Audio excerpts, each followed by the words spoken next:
Welcome to the American College of Obstetricians and Gynecologists Oral Video History Project. Today, the person to be interviewed is Dr. Morton Stenchever. Mort, thank you very much for agreeing to be interviewed for our project. What I'd like to start is to get a little background history from you. As you know, you and I have been friends for many, many years, so some of these questions you may think are kind of peculiar because you know I already know them, but I'd like to record them on our history. Okay. Let's begin with where were you born? Paterson, New Jersey. You're a New Jersey person. And when did you first decide to become a physician? I think when I was 4 years old, I was cross-eyed, and they straightened my eyes, and I was very grateful and decided this was a good thing to do. Now, as I recall, you originally did not enter medical school. Well, that's a very interesting story. I graduated from New York University, applied to 20 medical colleges, and they just never sent my grades, which I found out several years later. The Korean War was on. I went into optometry for a year, and then I got into medical school quickly the following year. That's how that worked out. And where did you go to medical school? University of Buffalo. That's in New York, right? Yes. Now, after you finished medical school, what was your next career move? Well, I wanted to do internal medicine, but I wanted to do something with a surgical specialty as well. And OBGYN was perfect for that. I realized that in my fourth year of medical school. So I took a medical internship and then took a residency in OBGYN at Columbia Presbyterian. And the rest worked out fine. What was it in medical school that made you think you wanted to go into OBGYN? What you said is something about a medical specialty, but also surgery. Right. What was it about OBGYN that appealed to you? Well, it was the ability to do both medicine and surgery, and I liked working with young women. I liked delivering babies. I was fortunate enough to deliver 50 babies in my medical school rotation, and so I just sort of got into it and thought, hey, this is a good way to go, to do all of the things I like. The other thing that impressed me was that most of the people, at least in Buffalo, that were going into obstetrics and gynecology were people that wanted to offer clinical service but weren't really particularly interested in the research aspects that our field had to offer, and I thought that that would be a really good thing to get involved with. So, when you took your residency, who was the chairman at that time? Howard Taylor. Dr. Taylor is one of the very well-known fathers, I've had to say, of our specialty. Yes. How did he influence you? Well, I met Dr. Taylor when I was a medical student, just beginning to think I'd go into OBGYN, and he was very encouraging about taking a year of medicine. He'd done that, apparently, and I think that helped me get the residency. They only took 6 people out of a couple of hundred applicants in those days. And once I got there, he was like a father figure. He was a tall man, I was a tall man, and we just sort of became friendly, and he mentored me along and made sure I moved in the right direction. Now, you have had a long and illustrious academic career. What was it in your residency that led you to think about going into academics?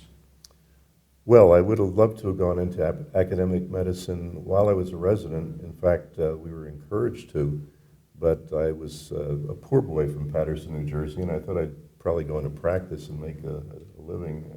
At the time, academic medicine didn't pay very well. I went in the Air Force for 2 years. About 6 months into the Air Force doing high-volume obstetrics and gynecology, I really missed the academic side, and so I immediately got in touch with Dr. Taylor and said, what should I do? And he said, well, you better take a fellowship. So I started looking for fellowships, and I was interested in basic science, and I thought we could apply that somehow to our specialty, so I eventually did a fellowship in genetics. And where was that? At Case Western Reserve University. I had a year of general mammalian cell genetics with a French geneticist, Boris Afrousi, and then I did 2 years of fellowship in human genetics with Neil McIntyre, and during that time I got a lot of mentoring in population genetics from Arthur Steinberg, so I was lucky to get some very good people to work with. At that time, Case Western had a reputation for being probably pretty much on the cutting edge of everything. How was their genetic department? There were several people doing different types of genetics, in which I mentioned the three. We had a developmental biology center. My first year I spent there. I had a lot of people to deal with. A corn geneticist helped me. I mean, it was really quite eclectic as far as genetics is concerned. And as a clinician, it gave me a lot of ideas for things to do. So when I started doing human genetics, got my own lab, we started looking at abortuses, thinking that maybe they were genetically abnormal, and of course they were. We published on that. And I began looking at some of the prenatal diagnosis in the early stage. So in 1964, we started getting up our energy to put a needle in bellies and take out some cells and grow them in tissue culture. And we started doing prenatal diagnosis in 64 and 65 at Western Reserve.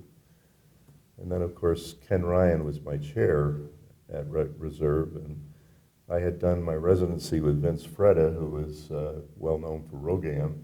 And because of Vince, we got a side project to study ROGAM at Western Reserve, and Ken said, go and work with Vinny for a month or so and learn how to do prenatal the RH portion of prenatal diagnosis and intrauterine transfusions. So I went over to Columbia for a month, and Bill Liley was there at the time teaching Vince how to do intrauterine transfusions. So he taught me too, and came back to Western Reserve and started doing intrauterine transfusions there on RH problems. RH was a terrible problem at that time.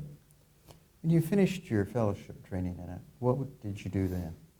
I stayed on the faculty at Western Reserve, and at that point, we were just beginning to get into what is now perinatology, and the pediatricians were just starting to do neonatology. And so Marshall Klaus, who was the pediatrician, and I sort of collaborated in developing a high-risk OB program there. And we got most of the diabetics and the cardiacs and those people, so that became fun. So we had the genetics and the RH and the other high-risk pregnancies to take care of. It was not much sleep, but a lot of fun. Must not have been very many genetic centers like that in the mid-1960s. I don't recall very many at all. No, there really weren't. When I was admitted to the SGI, there were only about 3 of us doing genetics at that time, and we were sort of our own little club. Everybody else was doing sheep work or endocrinology of one sort or another.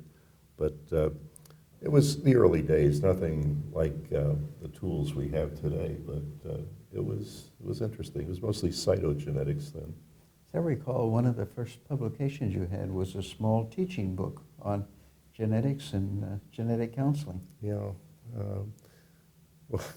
Well, I'd done a book on labor when I first got to Western Reserve, based on some training I did on nurses in the Air Force, and that went over well with the students. And then the dean at Western Reserve started getting me to do more of these little workbooks for medical students. So we did one on sexuality, we did one on genetics, and we did one on general gynecology.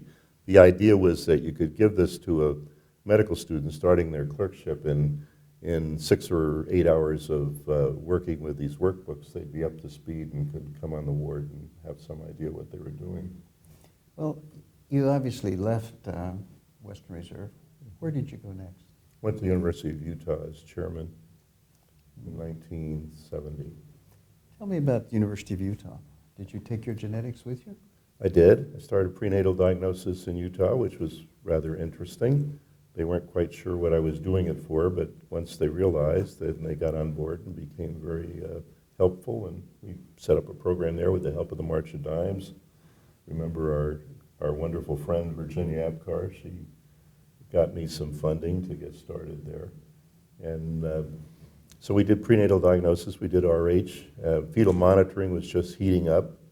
Our good friend Ted Quilligan had gotten us interested in that, so we started doing monitoring, and with some of my colleagues at Utah, we published some papers on monitoring. And the things sort of came together. We started doing the genetics and the RH and the fetal monitoring, and really had a good time. We had a very nice little perinatal unit that serviced the state of Utah, and a very good newborn intensive care unit. And so we had a very nice experience there for 7 years. When you were in Utah, as I recall, that's when you and I first began to work in Epico, preparing. Right. Well, my experience at Western Reserve got me involved in medical education. Thomas Hale was the director of medical education at Western Reserve, and he was probably one of the 3 or 4 real early stars in that field. And so the more I worked with Hale, the more research projects we did some crazy things like learning how reading abilities had to do with how well people did in medicine. And so when I got to Utah, I got some funding from the school and from some of the local areas to hire a PhD educator, and we did some education research. And I think that's how we met. You came up and spent some time with us. You had a PhD educator, and at that time, I don't think there were many universities that had an educator. No, but again, my indoctrination at Western Reserve made me realize that if I worked with someone who had the skills to do education research, and I had the clinical interest in training students, that this was a good combination. At Reserve, I was lucky enough to have 3 educators. At Utah, I was happy to be able to hire 1. And then when I left Utah and went to the University of Washington, that was one of the things I stipulated, that I needed an educator, and they gave me one. As I recall, your Utah educator was quite a fisherman. Yes, Tom Brown. Yes, he was. I remember going fishing with him in trout streams. Mm-hmm. Well, you went to the University of Washington 7 years after Utah. Right. What made you want to leave and go to Washington? Well, Utah was a small department. It's since grown and is doing very well, but at the time, the resources we had were about as far as we could take it. I really didn't have any great desire to move, but there were a lot of things that I was hoping to be able to do in OBGYN, and it was very hard to do with a small department. And then I started getting job offers to move to bigger schools, and Washington was one of them. And the dean interviewed me and said, what do you think it'll take to have a world-class department? And that was pretty exciting, so I wrote him a 17-page letter, single-spaced, about what I thought it would be nice to do, and he said, okay. So that was what made me decide to move to Washington. And you had a very illustrious career in Washington, I would have to say. Well, it was fun. It has been fun. Tell me, when was your first association with ACOG? Oh, right at the beginning, really. I became a fellow as quickly as I could, and started working in postgraduate courses. I got invited to do postgraduate courses. I think the earliest one I did was really around 1964 or 65. We did RH courses then because we were getting to be known in RH, and then genetics. So it was basically coursework, participating in the freestanding courses.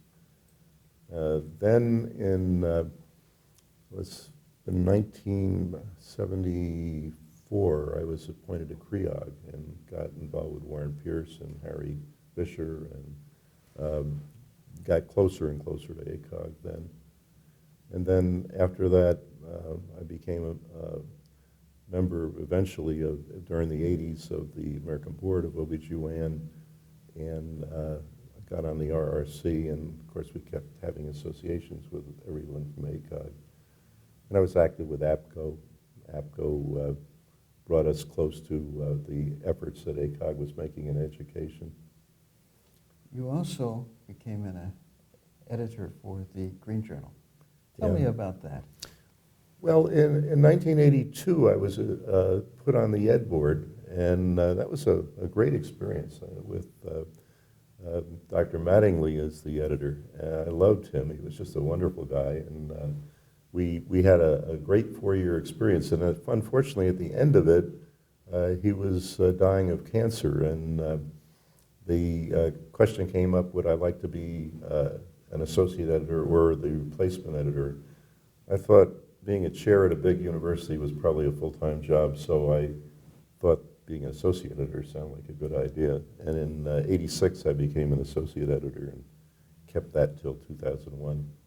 Tell me about Dr. Mattingly. What kind of an editor was he?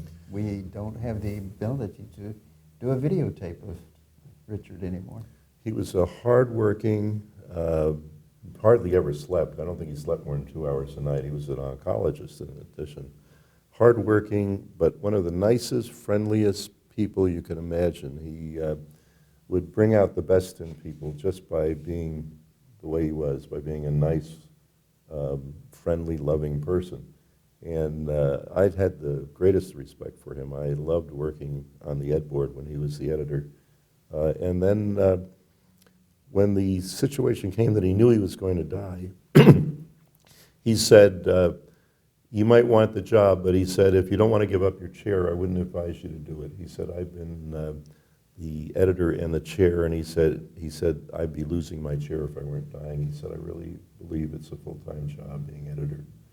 And I really believe that's true, having been an associate editor. I think the editorship of the Green Journal is an extremely important and very hard job, and should be probably the job the person has, not something else. And the next editor after Richard was? Dr. Pitkin, Roy Pitkin. And you served under him as well? Yes. We had a very good relationship. I never wanted his job, and I think he knew that, and so we got along really well. We ran the thing together and had a good time. And you had one other associate? Yeah, we had Dr. Drogmiller.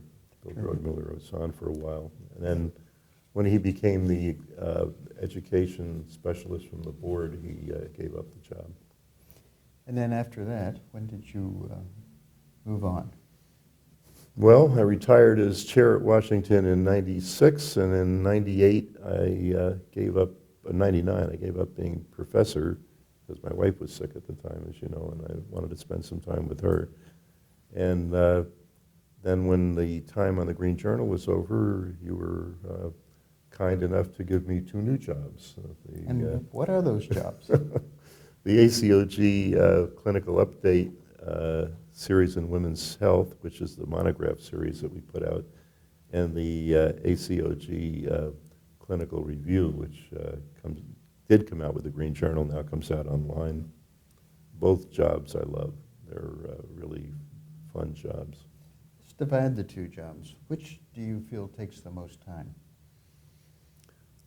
That's hard to say. I think the most time probably goes into the monograph series because there's so much editing, and you have to spend a lot of time seducing authors to come and do them for you, and then work with them to make sure they come out the way you want them to. Authors are physicians that are usually very busy, and they all want to march to their own drummer. And of course, as you know, that we have a format that we like to follow so that all of our monographs are very easy to use. And so I spend quite a bit of time negotiating with authors to get them to do it the way we want them to do it.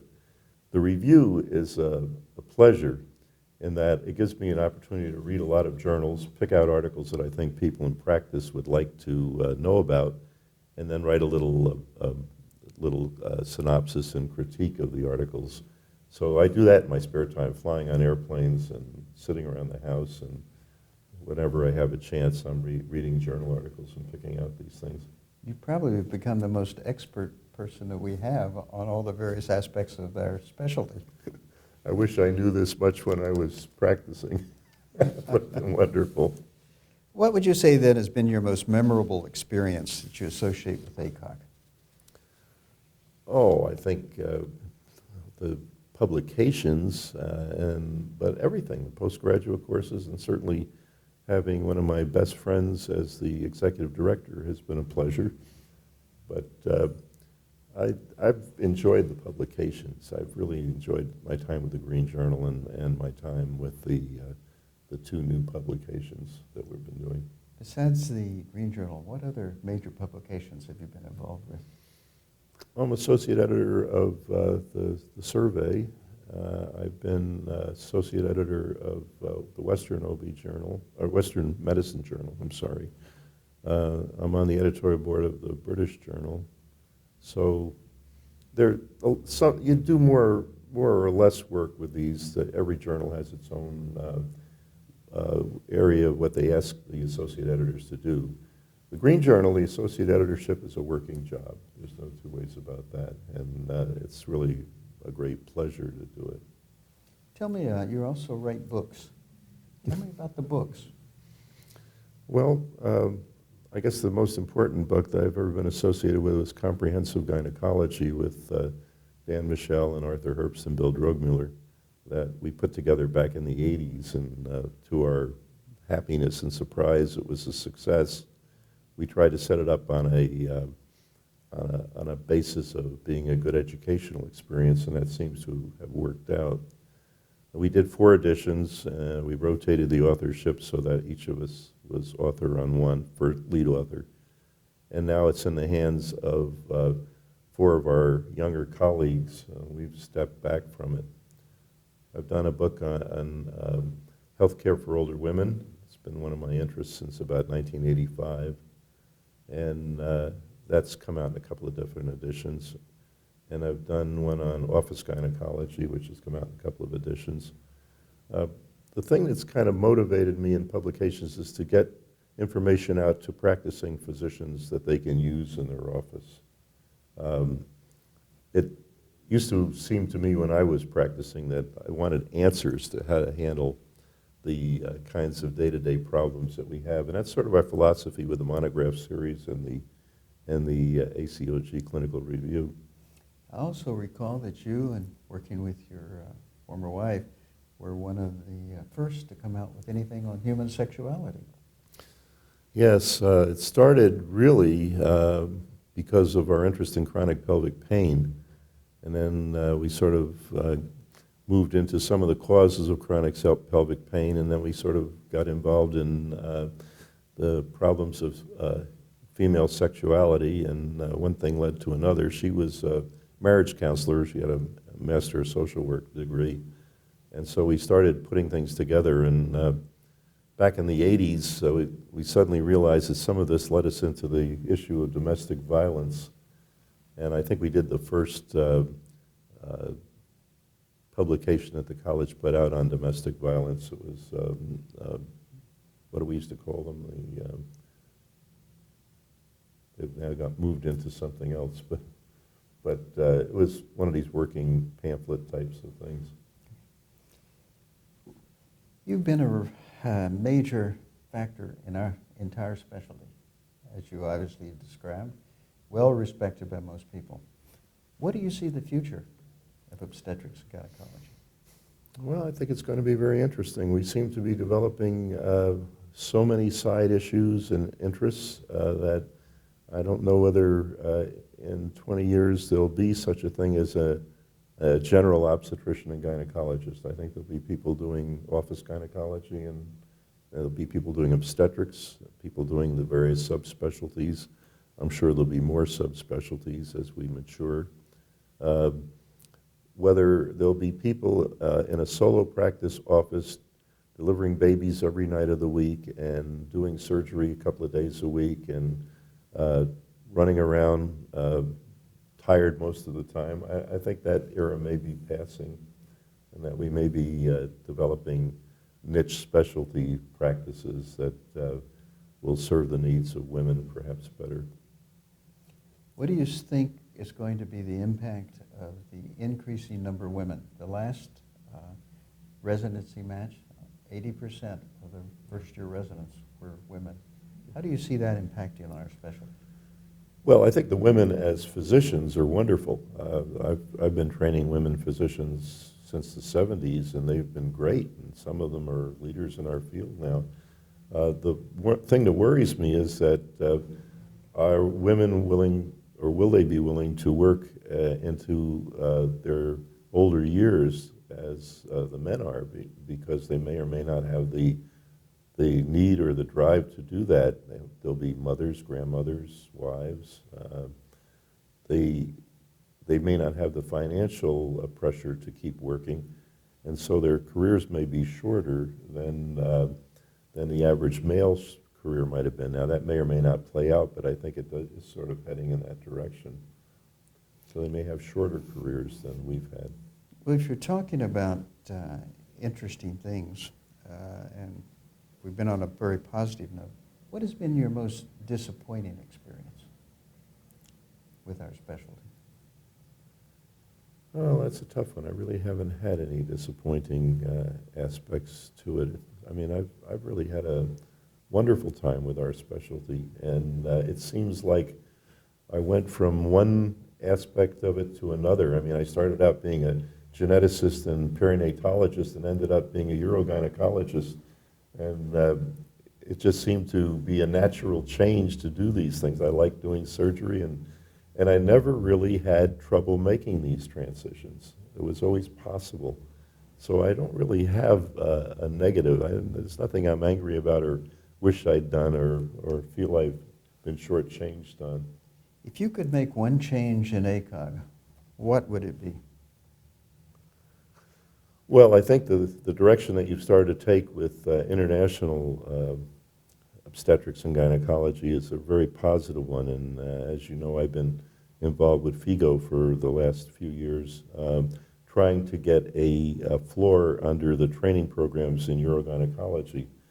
And I think that what you've done is really terrific in that you've brought the kind of high-grade OBGYN that we practice in the United States and that the college pushes to parts of the world where it may not have been quite that good. And I think that's a direction that I hope the college will continue to take. And I think if we can develop basic care and basic training for OBGYNs worldwide in our various specialty and subspecialties so that every woman gets the type of care that she really deserves, we've done something really worthwhile.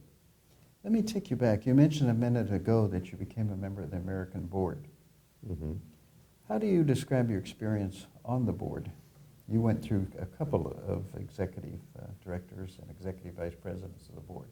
Mm-hmm. And you actually served as treasurer, as I recall. Yeah, I was very fortunate on the board. I went on in 1988, and they didn't kick me off until 2004. And although the board is usually an 8-year experience, if you can be elected an officer, you can stay. And after I'd gone through quite a few of the positions as an officer, then we started the urogynecology subspecialty, and Al Gerby, who was the president, asked me to take that on as my chore. And so it ended up being a 10-year assignment. And it was very, very positive. The members of the board worked very hard. They're all very devoted to the board and to the healthcare of women. And I spent most of my career on the board with Norman Gant as the executive director, and Norman was really a pleasure to work with. He kept heading in the right direction. Some of the things didn't happen as quickly as I would like to have them happen, but that's showbiz. What would you say was one of the things that you would have liked to have happen faster?